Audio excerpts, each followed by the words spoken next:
Welcome to KSB Leadership Services Online. We hope the following tutorials help you and your board keep the focus on student success.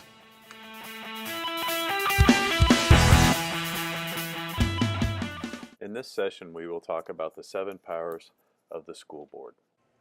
Oftentimes, it can become confusing or very overwhelming when you think about all the decisions a board member has to make. When we talk about board policy, we are talking about the laws of the school district. These can be very beneficial in helping guide decision-making at the board table. These provide a framework for operations and governance of the system. When solid policies are in place, leaders and stakeholders of the system understand expectations of conduct and performance within the system. Well-developed policies protect the board and district from potential liabilities due to acting inconsistently or arbitrarily when facing common issues or events that arise within the day-to-day operations of the district. Often, when people think of policies, they think about just formal policies that are kept in an online directory or somewhere in a thick policy book. But the reality is, anytime a board formally adopts a position, they are establishing policy.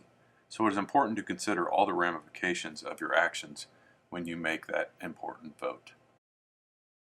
Handbooks are a form of policy that clarifies expectations for specific areas of the district. Often districts will have staff handbooks, student handbooks, and activity handbooks. These contain specific forms, procedures, and expectations of conduct related to specific areas. Handbooks are rarely crafted at the board table, but instead developed by district staff with supervisory duties of that given area. The board then approves the handbooks on an annual basis to ensure alignment across the system with previously adopted policies. Handbooks are a formal communication method that, when utilized properly, bring continuity and consistency to your system. As you review board policies, often you will see in policy, the board. Your method for implementing or carrying out that policy is the superintendent. The board defines a policy, the superintendent carries it out. The superintendent is the only employee the board directly hires and evaluates. This individual is your connection to the system. They provide communication to the board regarding progress, issues, concerns, and recommendations for improvement.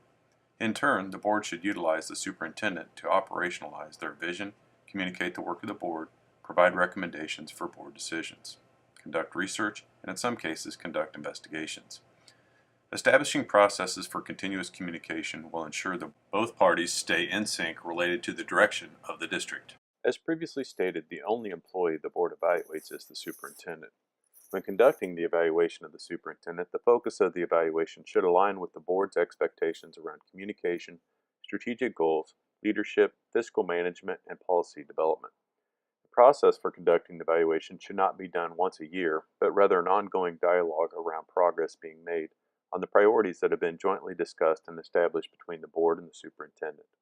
These priorities should align to the work that we know is critical to improving school systems. So how does the board actually ensure those priority areas are put into action or determine if their vision is becoming a reality within their district? Collaboratively establishing goals with the district leadership is the most effective way to translate the board's vision to tangible results. Every 3 to 5 years, the board should engage in a long-range planning process where they engage community members in crafting the vision for the school district. The long-range planning process and crafting of the vision will allow the development of goals that are specific, measurable, attainable, realistic, and time-bound. In the development of these goals, the board should determine success indicators that give them confidence progress is being made on these, and ultimately their vision is becoming a reality.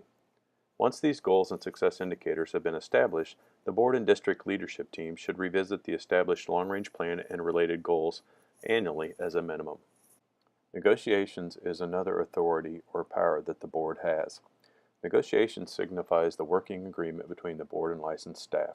Through this process, the terms of employment for the licensed non-administrative staff are clarified. Hours of work, salary, and benefits are established along with expectations being clarified and emphasized. If your district has a negotiated agreement, it can serve as a resource for administration with the district for establishing processes and procedures for conducting the core work, which is improving student learning. The negotiations process is one method for the board to influence working conditions within their school district. Aligning resources as boards establish priorities is a critical step in developing a high-functioning system.